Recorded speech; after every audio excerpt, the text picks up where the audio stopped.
Marites tuluyan ng bang magpapaalam sa Batang Quiapo. Usap-usapan ngayon ng mga solid. Batang Quiapo fans ang tanong na, aalis na ba si Marites sa serye? Si Marites Di Magiba, na ginagampanan ni Cherry Pie Picache, ay isa sa pinakamatinding karakter sa kwento, mula sa pag-aabuso ni Rigor at sa pagtatanggol ni Ramon, hanggang sa tuloy-tuloy na emosyonal na paghihirap na dinadala niya sa bawat episode.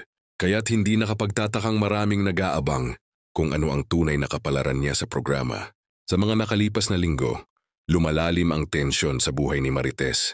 Paulit-ulit siyang nasasangkot sa mga planong mapanganib, lalo na kapag umiinit ang banggaan ni Ramon at Rigor. Sa dami ng pinagdaanan niyang takot at trauma, akala ng ilan ay papunta na ito sa isang exit arc.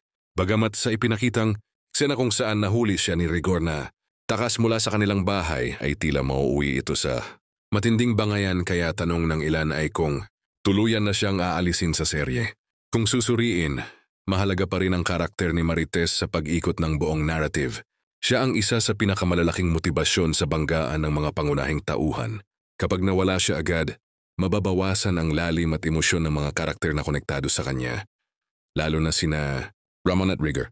Hanggang wala pang opisyal na pahayag mula sa production, malinaw na hindi pa tuluyan magpapaalam si Marites. Maaaring dumaan siya sa mga delikadong sitwasyon, maaaring may mga eksenang tila farewell, pero bahagi pa rin siya ng patuloy na pag-ikot ng kwento. Kung may mangyayari man ay malaking twist exit, ito or malaking pagbabago sa kwento na siguradong magiging isa at pinakamainit na usapin sa mundo ng teleserye.